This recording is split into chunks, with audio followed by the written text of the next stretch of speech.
आज हमारे साथ हैं भारत सरकार के भारी उद्योग एवं लोक उद्यम मंत्री श्री अनंत गीते। गीते साहब, कार्यक्रम में आपका स्वागत है। धन्यवाद। सबसे पहले तो हम यह जानना चाहेंगे कि इन 2 सालों में आप अपने मंत्रालय की सबसे महत्वपूर्ण उपलब्धि क्या मानते हैं? वैसे भारी उद्योग मंत्रालय, इस मंत्रालय की पिछले कई वर्षों में लगातार उपेक्षा रही। उपेक्षा मैंने इसलिए कही कि उस मंत्रालय को जो इम्पोर्टेंस मिलना चाहिए था वो पिछली सरकारों में नहीं मिला, और इसी के कारण कई हमारे लोक उद्यम वो धीरे धीरे बीमार हो गए, बीमार होते होते बंद हो गए, और इस पूरे विभाग के ओर जो नजरिया था वो उसके वजह से बिगड़ गया। तो मेरे लिए सबसे पहली ये चुनौती थी कि इस नजरिए को बदलना, इसलिए कि पूरे देश के निर्माण में, राष्ट्र के निर्माण में लोक उद्यम विभाग ने अहम भूमिका निभाई है। आज जो भी राष्ट्र का विकास हुआ है उसमें लोक उद्यम विभाग का एक महत्वपूर्ण भूमिका रही है, और इसीलिए सबसे पहले मेरे लिए ये चुनौती थी कि इस लोक उद्यम विभाग के बारे में जो रवैया है उस रवैये को बदलना। कई उपलब्धियां हैं इस 2 साल में सरकार की, उन उपलब्धियों को मैं जनता के समक्ष रखना चाहूंगा। सबसे पहले मैं ये धन्यवाद दूंगा प्रधानमंत्री जी को कि जिन्होंने अपने राष्ट्र को उद्देशित पहले लाल किले पर के भाषण में मेक इन इंडिया का नारा दिया, और इस मेक इन इंडिया को नारा देकर प्रधानमंत्री जी ने उद्योग जगत के लिए एक नई दिशा हमें दिखाई, चाहे फिर वो निजी उद्योग जगत हो या चाहे वो लोक उद्यम हो। और इसीलिए मेक इन इंडिया के नारे को सफल बनाने की जिम्मेदारी मुख्यतः 3 विभागों पर है। एक उद्योग मंत्रालय है, दूसरा लघु और मध्यम उद्योग मंत्रालय है, और तीसरा जिसका नेतृत्व मैं कर रहा हूं वो भारी उद्योग मंत्रालय है। भारी उद्योग मंत्रालय के तहत 3 विभाग आते हैं, जिसमें एक सबसे अहम भूमिका यदि किसी ने निभाई है वो तो ऑटो सेक्टर है, दूसरा कैपिटल गुड्स सेक्टर है, और तीसरा हेवी इंजीनियरिंग सेक्टर है। इस 2 साल में इन तीनों सेक्टरों में हम ये प्रयास मंत्रालय ने किया है। कल ही की एक खबर मैंने पढ़ी थी कि इस साल सबसे अधिक बिक्री हो गई वाहनों की, रिकॉर्डेड बिक्री इस साल हो गई है। और यदि सबसे अधिक बिक्री वाहनों की हुई है तो उसमें मेरे मंत्रालय को निश्चित रूप में धन्यवाद इस ऑटो सेक्टर को देने होंगे कि मंत्रालय के सहयोग के कारण ऑटो सेक्टर को बढ़ावा मिला, और ऑटो सेक्टर को बढ़ावा मिलने के कारण सबसे अधिक वाहनों की बिक्री हमारे देश में हो गई है। इसी प्रकार कैपिटल गुड्स सेक्टर में भी हम कोशिश कर रहे हैं। बहुत छोटे, लघु और मध्यम उद्योजक इस क्षेत्र में हैं, उनको भी सहयोग करने का हम प्रयास कर रहे हैं। कुल मिलाकर यह सरकार नरेंद्र मोदी जी के नेतृत्व में उद्योग जगत को बढ़ावा दे रही है, इसलिए कि यही एक सेक्टर है जिसमें सबसे अधिक अवसर रोजगार के हैं। आज हम इस बात को कहते हैं कि दुनिया में सबसे जवान देश हमारा देश है, इसलिए कि हमारे देश की आबादी की 55% आबादी 35 साल से कम है। तो हमें इस बात का गर्व है कि हमारा देश युवा देश है, लेकिन जब इस बात का हम गर्व करते हैं तो हमारे लिए जिम्मेदारियां बढ़ती है कि जो युवक है उनकी जो अपेक्षाएं हैं उन अपेक्षाओं पर इस सरकार को खरा उतरना है, उन अपेक्षाओं को सरकार को पूरा करना है। और आज सबसे बड़ी चुनौती यदि देश में कोई है तो वो बेरोजगारी की है, और इसीलिए प्रधानमंत्री जी ने जो मेक इन इंडिया का नारा दिया वो हमारे लिए एक दिशा दर्शक नारा है। अनंत गीते जी, आपने मेक इन इंडिया की बात की, आपने ऑटो सेक्टर की बात की, लेकिन सबसे पहले आपने बात की नजरिए की। इन बातों पर हम आगे आएंगे, लेकिन पहले हम जरा बात करें नजरिए की। उद्योग जगत इन 2 सालों में आपको कैसे देखता है? क्या आप उनका आत्मविश्वास जीतने में कामयाब रहे हैं? क्या देशी निवेशकों का या विदेशी निवेशकों का आप में भरोसा बढ़ा है? माहौल कैसा है इन 2 सालों में? माहौल में आपने क्या बदलाव लाया है? वैसे मेक इन इंडिया ये एक नारा है, लेकिन इस नारे ने देश में उद्योग जगत में एक नया माहौल पैदा किया है। जो उपेक्षा हो रही थी उद्योग जगत की, उस उपेक्षा अब धीरे धीरे कम होने लगी है, और उद्योग जगत को बढ़ावा देने के लिए सरकार निरंतर प्रयास कर रही है। परिणाम हमें कुछ सालों के बाद दिखाई देंगे, तुरंत तो परिणाम हमें आज उसके दिखाई नहीं देंगे, लेकिन जो मानसिकता बनानी थी उस मानसिकता को बनाने में सरकार सफल हो गई है। और इसलिए मेक इन इंडिया के तहत दुनिया भर के निवेशक आज हमारे देश में निवेश करना चाहते हैं। जैसे कुछ दिन पहले महाराष्ट्र में हमने मेक इन इंडिया सप्ताह मनाया। उस मेक इन इंडिया सप्ताह में एक सप्ताह में लगभग 3 लाख करोड़ से ज्यादा निवेश के एमओयू साइन किए गए। वो विदेशी निवेशक भी थे और देशी निवेशक भी थे। तो इसका अर्थ स्पष्ट होता है कि उद्योग जगत में माहौल बनाने में सरकार सफल हो गई है। आपका मानना है कि आप उद्योग जगत का देशी और विदेशी निवेशकों का भरोसा जीतने में कामयाब रहे हैं। चलिए, आंकड़ों से आपने इन बातों को साबित करने की भी कोशिश की है। इसके अलावा लोकहित में कौन से आपने महत्वपूर्ण कदम उठाए हैं जो आपके मंत्रालय के तहत लिए गए हैं? वैसे ऑटो सेक्टर जो सबसे बड़ी जिम्मेदारी मेरे मंत्रालय की है और आज पूरा विश्व पर्यावरण को लेकर चिंतित है और इसीलिए पर्यावरण के संतुलन को बनाए रखने के लिए पिछले कई दिनों से हम देख रहे हैं 2000 सीसी से ऊपर वाली गाड़ियों को न्यायालय ने ही रोक लगाई है। दिल्ली जैसे शहर में ऑड इवन का प्रयोग करना पड़ रहा है और इसीलिए पर्यावरण के संतुलन को बनाए रखने के लिए और आने वाले कल की मांग को पूरा करने के लिए मेरे मंत्रालय ने यह निर्णय लिया और नेशनल इलेक्ट्रिक मोबिलिटी मिशन के तहत हमने एक स्कीम फेम इंडिया के नाम से चलाई है। इस स्कीम के तहत हम इलेक्ट्रिक और हाइब्रिड व्हीकल्स को प्रमोट करना चाहते हैं, उन्हें बढ़ावा देना चाहते हैं। लगभग 14,000 करोड़ रुपए हम इस स्कीम पर खर्च करने जा रहे हैं और जब हम इस स्कीम पर 14,000 करोड़ रुपए खर्च करेंगे तब 60,000 करोड़ के फ्यूल की बचत होगी। हमने निर्णय तो लिया है 14,000 करोड़ रुपए खर्च करने का। 15-16 और 16-17 2 साल के लिए वित्त मंत्री जी ने 795 करोड़ रुपए इसके लिए आवंटित हमें किए हैं। अप्रैल 2015 से हमने इस स्कीम को शुरुआत की है। 2 व्हीलर, 3 व्हीलर, 4 व्हीलर, बसेस हो, इन सारों को हम धीरे धीरे इलेक्ट्रिक में कन्वर्ट करना चाहते हैं या हाइब्रिड में कन्वर्ट करना चाहते हैं। विशेषकर बड़े शहरों के अंदर जो पब्लिक ट्रांसपोर्ट है, बड़े बड़े शहरों में दिल्ली, मुंबई है, चेन्नई है, कोलकाता है, तो इन बड़े बड़े शहरों में पब्लिक ट्रांसपोर्ट है, उसको भी हम इलेक्ट्रिक पर धीरे धीरे कन्वर्ट करना चाहते हैं। और जब ये इलेक्ट्रिक पर कन्वर्ट होगा तो प्रदूषण कम करने में हम सफल होंगे, क्योंकि इलेक्ट्रिक व्हीकल 0 प्रदूषण करता है, कोई प्रदूषण उसमें है नहीं। हाइब्रिड से भी हम प्रदूषण में कंट्रोल कर रहे हैं। अप्रैल 2015 से आज तक हमने कई कारें बेची हैं जिसको पर हमने सब्सिडी दी है। जो प्योरली इलेक्ट्रिक व्हीकल है वो लगभग इस साल में 800 से अधिक कारें बिकी हैं। हाइब्रिड कारें 25,000 से भी अधिक बिकी हैं। 2 व्हीलर 22,000 से भी अधिक बिकी है। तो लोग भी अब इलेक्ट्रिक कार को पसंद करने लगे हैं, स्वीकार करने लगे हैं। धीरे धीरे इलेक्ट्रिक मोबिलिटी की ओर हम आगे बढ़ रहे हैं और इसमें अहम भूमिका मेरे मंत्रालय की है। ये स्कीम हमारी है, भारी उद्योग मंत्रालय की स्कीम है और इस स्कीम के तहत हम 30% सब्सिडी देते हैं। इस स्कीम के तहत जो चार्जिंग इंफ्रास्ट्रक्चर हमें खड़ा करना है उसके लिए भी हम सपोर्ट करते हैं। इस स्कीम के तहत नए टेक्नोलॉजी को अडॉप्ट करने के लिए भी हम समर्थन देने जा रहे हैं। तो एक तौर पर पर्यावरण के संतुलन को बनाए रखने के लिए और इलेक्ट्रिक मोबिलिटी को बढ़ावा देने के लिए इलेक्ट्रिक और हाइब्रिड कार का प्रमोशन हम करने जा रहे हैं। उसके लिए हमें सही तौर पर सहयोग और समर्थन उद्योग जगत से भी मिल रहा है और जनता से भी मिल रहा है।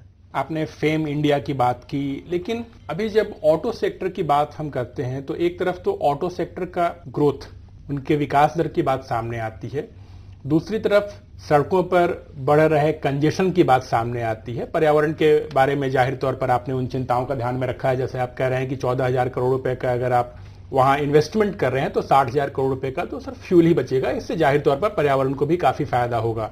लेकिन इसके साथ साथ और भी कई चुनौतियां हैं कि भारत में उस तरह की तकनीक क्या अभी उपलब्ध है या फिर ये भी इंपोर्ट सब्स्टिट्यूशन के जरिए होगा? क्या मानते हैं आप? आज तो हम इंपोर्ट पर निर्भर है, लेकिन भविष्य में हम टेक्नोलॉजी को यहां निर्माण करना चाहते हैं अपने टेक्नोलॉजी को लेकर और इसीलिए टेक्नोलॉजी एडॉप्शन के लिए भी हम प्रयास कर रहे हैं। हमारी चर्चा दुनिया के जो इस टेक्नोलॉजी के सेक्टर में आगे बढ़े हुए देश है उनके साथ हमारी चर्चा चल रही है। इस प्रकार के कई MOU हमने साइन किए हैं। विशेषकर जर्मनी में अभी जो हनोवर में मेला हो गया, हनोवर में, उसमें हमने ये जर्मनी के साथ एग्रीमेंट की है।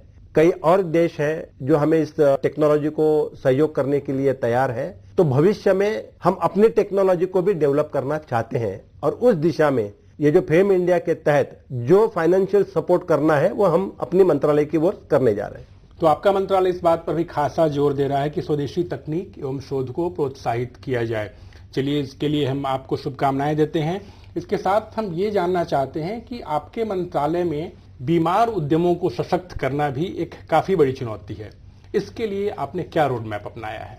दुर्भाग्य से पब्लिक सेक्टर में पिछले 2007 साल से कई उद्योग बीमार है, बंद है। जो मेरे मंत्रालय के तहत आता है जिसमें कुल 32 उद्योग है, उसमें से 11 उद्योग जो बीमार और बंद की स्थिति में थे, जिसमें से 6 तो हमने बंद करने का निर्णय किया है और 5 उद्योग है जिसमें से 2 उद्योग है जो कोर्ट ने उसके ऊपर लिक्विडेटर अपॉइंट किया है और इसीलिए भविष्य में वे भी बंद होने जा रहे हैं। 2 उद्योग है जिसको हम रिवाइवल के लिए हमने पैकेज दिया है, उनका रिवाइवल होने जा रहा है और 2 उद्योग बचे हैं जिनको हम प्रयास कर रहे हैं रिवाइवल के लिए, लेकिन यदि संभव नहीं होता तो फिर उनके भी बंद करने के सिवा हमें कोई चारा नहीं रहेगा। तो सबसे पहला हमने ये निर्णय लिया है कि 2007 से जो बीमार उद्योग है, जो बंद पड़े हुए उद्योग हैं, वहां के जो कर्मचारी हैं उनको वेतन चल रहा है, उनका प्रमोशन चल रहा है और जीरो प्रोडक्टिविटी है, कोई हम उसमें से कमा नहीं पा रहे हैं और 2007 से लगभग 4,000 करोड़ रुपए सरकार के हमने उसके ऊपर खर्च किए हैं। तो पहला हमने ये निर्णय किया है कि जो भविष्य में भी कभी भी उद्योग चल नहीं सकते उनको हमें बंद करना चाहिए और उस हिसाब से हमने निर्णय किया। मजदूरों को, यूनियन को, सबको हमने कॉन्फिडेंस में लिया। जो बंद हमने कारखाने 6 किए हैं जिनमें 1997 का पे स्केल से वहां पर रोजगार मिल रहा था, उनको हम 2007 के पे स्केल से वीआरए स्कीम बहुत अच्छा अट्रैक्टिव पैकेज दे रहे हैं। लगभग 30-35 लाख रुपया हर मजदूर को इस पैकेज के तहत मिलने वाला है, इसलिए मजदूर भी खुश है, किसी का विरोध इसमें नहीं हुआ। तो जो बीमार है उनको बंद करना है, जो रिवाइवल हो सकते हैं उनको हम रिवाइवल करने के लिए पूरा सपोर्ट कर रहे हैं और जो प्रॉफिट में है उनको और बल देने का काम हम कर रहे हैं कि वो भविष्य में कभी भी बीमार न हो। ये प्रयास मेरे मंत्रालय द्वारा किए जा रहा है। मैं इसी बात पर आपसे एक जुड़ा हुआ सवाल करना चाहूंगा कि आपने कहा कि जो बिल्कुल बीमार उद्योग हैं, जिनकी हालत सुधारी नहीं जा सकती, उसे आप बंद करने पर विचार कर रहे हैं क्योंकि और कोई रास्ता नहीं बचा है। लेकिन क्या ऐसा कोई आप चेक्स और बैलेंसेज का भी प्रोविजन अपने मंत्रालय में ला रहे हैं जिससे कि आगे इस तरह की स्थिति ना आने पाए? जो उद्योग अच्छे हैं, जाहिर है जो आज बीमार हैं पहले कभी अच्छे रहे होंगे, तो बाकी जो उद्योग हैं उनकी स्थिति खराब ना हो, इसके लिए आपने क्या कोई नीति बनाई है, कुछ योजना बना रहे हैं? लगातार जितने भी ऐसे प्रॉफिट मेकिंग इंडस्ट्री हमारे जो उद्योग हैं उनके हम संपर्क में हैं। हर 6 महीने में मंत्रालय की ओर से मैं मंत्री के नाते रिव्यू करता हूं, सेक्रेटरी भी इसका रिव्यू करते रहते हैं और सारे कंपनी के जितने भी हमारे सीएमडीज हैं उनको हमने ये जानकारी दी है कि जो उद्योग आज प्रॉफिट में चल रहे हैं उनको हमेशा लगातार हमें प्रॉफिट में चलाना है। कंपटीशन बड़ी है इसलिए कि आज वैश्वीकरण हो गया है तो प्रतिस्पर्धा विश्व स्तर पर पहुंची है और विश्व स्तर पर यह प्रतिस्पर्धा जाने के कारण हमारे जो सार्वजनिक लोक उद्यम है उनके सामने कई चुनौतियां हैं। तो इन चुनौतियों को स्वीकार करना है और स्वीकार करते हुए हमें आगे बढ़ना है। तो हमारी जो कार्य प्रणाली थी, जो हमारी मानसिकता थी, उस मानसिकता को हमें बदलना है। हमें सार्वजनिक लोक उद्यम को भी निजी उद्योग के तौर ही चलाना है, इसी प्रकार से उसको चलाना है, तो ही इस कंपटीशन में हम टिक पाएंगे। और इस मानसिकता को बनाने में हम सफल हो गए। आज हमारे कई उद्योग है वो कारपोरेट जगत के साथ कंपटीशन कर रहे हैं, बल्कि कारपोरेट जगत से एक कदम आगे अच्छा काम कर रहे हैं। चलिए, इसके लिए हम आपको बधाई देते हैं। अब भारत सरकार के महत्वाकांक्षी कार्यक्रम मेक इन इंडिया की हम जरा बात करें। मेक इन इंडिया कार्यक्रम को भी आपके मंत्रालय से काफी अपेक्षा है। आपके मंत्रालय का नाम भी भारी उद्योग मंत्रालय है और जाहिर सी बात है कि आपके मंत्रालय से भी उन्हें भारी अपेक्षाएं हैं जी। इसके लिए आपने क्या रणनीति बनाई है? मेक इन इंडिया को सफल बनाने के लिए पूरी तरह से भारी उद्योग मंत्रालय की ओर से हम सहयोग कर रहे हैं। विशेषकर स्किल डेवलपमेंट में हम अधिक ध्यान दे रहे हैं। मॉडर्नाइजेशन और अपग्रेडेशन में हम ध्यान दे रहे हैं कि जो हमारे सीपीएसयूज है उन सीपीएसयूज को इस स्पर्धा में टिके रहने के लिए, इसके साथ साथ जो नई टेक्नोलॉजी है उसको अडॉप्ट करने की आवश्यकता है। इस दिशा में भी मेरे मंत्रालय की ओर से सहयोग हम पूरी तरह कर रहे हैं। विशेषकर सीपीएसयूज और निजी उद्योग, इनके भागीदारी में भी यदि हम भविष्य में आगे बढ़ना चाहे तो उसके लिए भी हम प्रयास कर रहे हैं। पीपीपी मॉडल पर भी हम ये प्रयास कर रहे हैं। एक तौर पर निजी उद्योग और लोक उद्यम दोनों को मिलकर इस मेक इन इंडिया के नारे को सफल बनाना है और उस दिशा में मंत्रालय द्वारा, सरकार द्वारा हम प्रयास कर रहे हैं।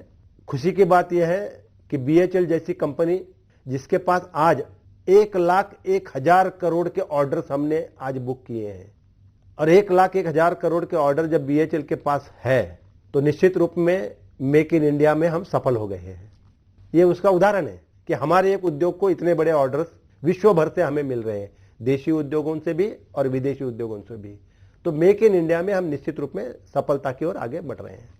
आपने मेक इन इंडिया की बात करते हुए स्किल डेवलपमेंट की बात भी की। एक तरफ अभी आपने कहा कि भारी उद्योग काफी बड़ी संख्या में लोगों को रोजगार देगा। रोजगार के लिए यह भी आवश्यक है कि लोग कुशल हों। कैसे आप देखते हैं कि स्किल इंडिया में जो एक गैप है और इतने बड़ी मात्रा में जो हमें कुशल लोग चाहिए, उसके लिए भी क्या आपका मंत्रालय कोई कदम उठा रहा है? वैसे तो वो दूसरे मंत्रालय का विषय है जी। लेकिन जब तक आपको कुशल लोग नहीं मिलेंगे तब तक आपका मंत्रालय का जो अधीनस्थ विभाग है वो भी उतना सफल नहीं हो पाएगा। कैसे तालमेल बिठाते हैं आप? वैसे कौशल्य की या कुशलता की हमारे देश में कमी नहीं है। पहली बार एनडीए सरकार ने प्रधानमंत्री नरेंद्र मोदी जी के नेतृत्व में स्किल डेवलपमेंट के लिए एक अलग मंत्रालय का गठन किया है। एक स्वतंत्र मंत्रालय इसके लिए काम कर रहा है। हमारे जितने भी उद्योग हैं, सार्वजनिक उद्यम है, हम सब भी अपने स्तर पर स्किल डेवलपमेंट के लिए प्रयास कर रहे हैं। स्किल डेवलपमेंट के लिए हम प्रमोट कर रहे हैं। लोकल जो यूथ है उसको हम किस प्रकार से अपने प्रोडक्शन के लिए उपयुक्त बनाएं। जिस विभाग में, जिस क्षेत्र में हमारा उद्योग है, वहीं के लोकल युवकों को हम ट्रेनिंग देना चाहते हैं। इस प्रकार के ट्रेनिंग दिए जा रहे हैं, उनका सहयोग लिया जा रहा है। वैसे स्किल की कमी नहीं है, आवश्यकता है सिर्फ सरकार के समर्थन की और सरकार से बढ़ावा देने की। आज इस दिशा में सरकार की ओर से सही कदम उठाए जा रहे हैं। स्किल डेवलपमेंट में लोग रुचि रखने लगे हैं। युवक भी अब स्किल डेवलपमेंट में आगे आने लगे हैं। अपने अपने स्किल को देश के भविष्य में या देश को बढ़ाने के लिए, सुधारने के लिए, अपने स्किल को लगाने के लिए आज युवक भी आगे आ रहे हैं। एक कानून हमने बीच में पारित किया है अप्रेंटिसशिप को लेकर।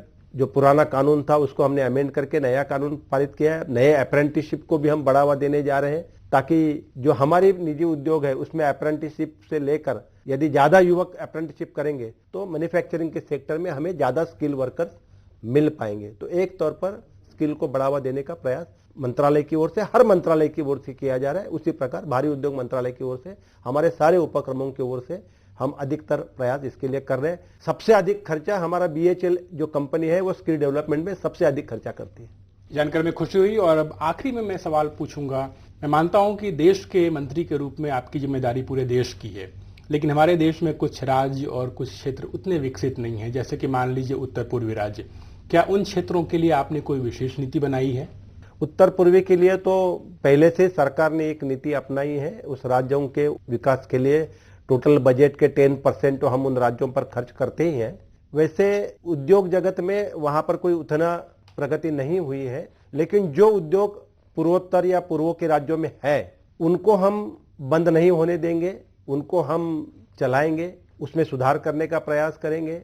जैसे आसाम में हमारी पेपर मिल है, नागालैंड में एक ही सार्वजनिक उपक्रम है, आसाम में हमारी हिंदुस्तान पेपर मिल के 2 यूनिट है, उसमें से एक चल रहा है, एक बीमार है।